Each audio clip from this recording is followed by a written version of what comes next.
ngasi di phami ba session je prajamya na pe ya bi ra hai kai question hangjali sin akhoi tar te gi di akhoi email manga gi tar te di akhoi sungya ya je le ba gi issue se khana je habani important oi ba hojik lai ri ba state ki issue kaya sing asi numit chuppa ma ngasi si khana ba gi adugumba akhoi na laho ba do ba khudung sa ba do opposition gi member sing na lahon ki re haduna akhoi na yamna alosona tawjari issue je khana je haba matamda kali gi da mo agenda yaudri ba amutang ingthana amuk khantamina re haraga resume to re haraga opposition gi maikai dige haining basu ruling gi maikai dige koi thamjani gi ba kaya su thamna na bagi khudong saba amuk kalong na bagi damakta half an hour azone to ro matung amuk resume to matam dasu honorable speaker na hogolaga phambiro haiba phau phamda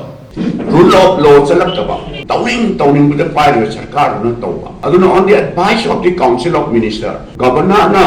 House is someone to Canada. Trani Toyak Suba State Assembly Maria Suba session. Adorgadi normal session never must say. Last of session to the key, 100 September Tang and Lantopaya.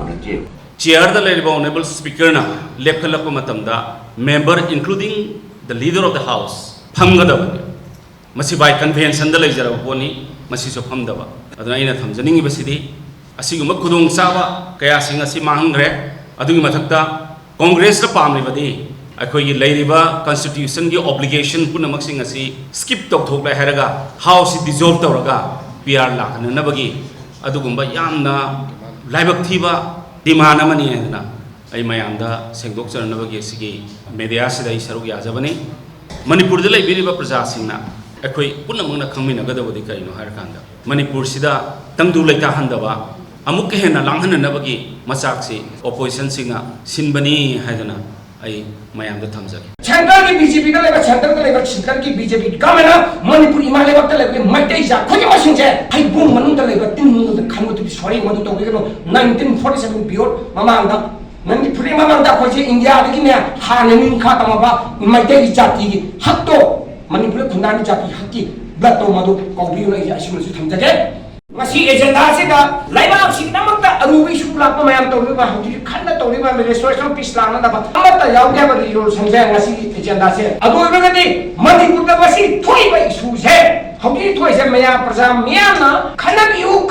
je hudi amata yawge adu ibagati hudi se civil society organization punaba kaido bidage adu mara ba email se punaba harga sarkar ji matak kaido bidaje ai hangning e question adu on the honorable akoi manga jilata honorable khai manga bo laibak si kan binaba yawi durabra nataga hariba masi phami session do leader of honorable chief minister leader ha phami session do chumme na khana kala laibak issue da khana da su yara na puthokba session do yabi ningabra habjai hangdaba na maroi masidi aga email yang khai ngala go phu ngala ni phu habido masidi kala da to budare email koi mara issue je khana je hada matamda kali kita mo agenda yaudriba aduna ni akon house manu da sangaga ai sahi manga speaker jagamani house manu da sanga member sing rai mato session ko ni chathabi yar phaibani adu bidagi ko honorable leader of house na numin manga ni matam lawsi suspension rule da tawsi rule 35 ki makha da tawsi hai mo da tabi da na stage si issue je tabi da na adu ko honorable chief minister na asabudi so ayo da karai adu praja me na khamalo sabudi so hebdo house khana ba ya de karam rule da yawi Kari doi kari moi case to koi kari khana doi case to da koi khana kada laiba ji su de peace restoration of peace la da khana ji hai basi bo karamba rule no man puthrai ko kadai puthrai ma kadai de puthra ke ba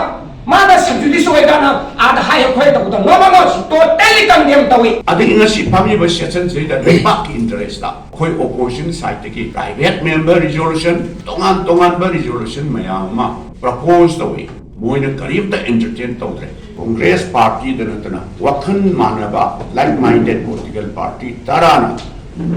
hanjan government sida haijare assembly special session ama tawbiyu haina suda ta re upai le tabanina governor da president gi mahut oina seleda man leiri banina adu how she last session to the gate, Senadai adjourned Tauret, Aduga House, Cabinet, Silorga, Governor, Prolog, Travelina, Amu, no session, Canada. Rule Gimatuna Constitution, Governor Sumon Tauto. Once Governor Sumon Torgadi, clear 15 days. Session Pama Hobudo Nimito, 15 days ꯋꯥꯠꯂꯤꯉꯩꯗ ꯃꯥꯅ ꯁꯣꯃꯣꯟ ꯇꯧꯕꯗ ꯃꯗꯨ ꯄꯟꯒꯗꯕ ꯃꯗꯨꯁꯨ ꯄꯟꯗ꯭ꯔꯦ ꯍꯟꯗꯛꯀꯤꯁꯦ ꯁꯤꯡꯁꯦ ꯑꯩꯈꯣꯏꯅ ꯑꯥꯒꯁ ꯍꯥꯎꯁꯇ play card ꯄꯥꯏꯅ ꯁꯦꯞ constitution ꯍꯥꯏꯕꯁꯦ ꯃꯅꯤꯄꯨꯔ ꯈꯛꯇꯒꯤ ꯅꯠꯇꯦꯕ ꯏꯟꯗꯤꯌꯥꯒꯤ ꯑꯣꯏꯅꯁꯨ ꯑꯩꯈꯣꯏꯒꯤ ꯁꯪꯕꯤꯙꯥꯟꯁꯤꯒꯤ ꯃꯔꯥꯏꯕꯛꯁꯦ ꯌꯥꯝꯅ ꯂꯨꯕ ꯇꯥꯟꯖꯥ ꯑꯃꯗ ꯂꯥꯛꯑꯕꯅꯦꯕ ꯂꯩꯄꯥꯛꯁꯤꯡꯁꯤꯗ ꯑꯗꯨ ꯂꯥꯟꯊꯣꯛꯈ꯭ꯔꯒꯗꯤ ꯁꯪꯕꯤꯙꯥꯟꯗ ꯑꯀꯥꯏꯕ ꯑꯃ ꯂꯥꯛꯄ ꯑꯗꯨꯅ ꯀꯣꯟꯁꯇꯤꯇ꯭ꯌꯨꯁꯟꯗ ꯃꯁꯤ ꯀꯣꯟꯁꯇꯤꯇ꯭ꯌꯨꯁꯟꯒꯤ ꯅꯤꯌꯣꯝꯗ ꯁꯨꯛꯌꯥ ꯌꯥꯗꯕ ꯑꯗꯨꯅ ꯀꯣꯟꯁꯇꯤꯇ꯭ꯌꯨꯁꯅꯦꯜ ꯀ꯭ꯔꯥꯏꯁꯤꯁ ꯑꯃ ꯂꯥꯛꯀꯗꯕꯅꯤꯅ ꯑꯩꯈꯣꯏ ꯍꯥꯟꯅ ꯀꯧꯕꯤꯌꯨꯅ ꯒꯚꯔꯟꯃꯦꯟꯗ ꯍꯥꯏ ꯇꯥꯗ꯭ꯔꯦ ꯒꯚꯔꯅꯔꯗ ꯀꯌꯥ ꯍꯥꯏ ꯇꯥꯗ꯭ರೆ ꯃꯣꯏꯅ ꯀꯔꯤꯒꯤꯅꯣ ꯃꯔꯝꯗꯣ ꯐꯣꯔ ꯋꯥꯠ ꯔꯤꯖꯟ ꯑꯩꯈꯣꯏ ꯈꯪꯗ꯭ꯔꯦꯕ ꯌꯩꯊꯣꯛ ꯂꯥꯛꯑꯀꯥꯟꯗ ꯂꯥꯁ ꯃꯤꯅꯠꯇ ꯀꯣꯟꯁꯇꯤꯇ꯭ꯌꯨꯁꯅꯦꯜ ꯀ꯭ꯔꯥꯏꯁꯤꯁ ꯍꯥꯏꯕꯗꯤ ꯊꯥ ꯇꯔꯨꯛꯁꯤ ꯂꯥꯜꯂꯛꯀꯗꯧꯔꯦꯅ ꯍꯦꯛꯇ ꯅꯝꯐꯨꯗ ꯁꯦꯁꯟꯁꯤ ꯀꯧꯔꯦ ꯌꯥꯝꯗ꯭ꯔꯕꯗ ꯃꯁꯤꯕꯨ ꯑꯥꯏꯟꯒꯤ ꯃꯇꯨꯡꯗ ꯇꯧꯔꯤꯕ ꯇꯧꯗ꯭ꯔꯕ ꯁꯦꯁꯟ ꯀꯧꯔꯤꯁꯦ 12ꯔꯛ ꯁꯨꯕ ꯑꯦꯁꯦꯝꯕ꯭ꯂꯤꯒꯤ 3ꯔꯛ ꯁꯨꯕ ꯁꯦꯁꯟꯅꯤ ꯀ꯭ꯂꯤꯌꯔ 15 daysꯗꯁꯨ ꯀꯧꯗ꯭ꯔꯦ ꯑꯗꯨ ꯀꯧꯔꯒꯗꯤ honorable membersinggi right Prime Ministerna khunggadamni da clear 10 days amu legidamni maduchu forfeit tawre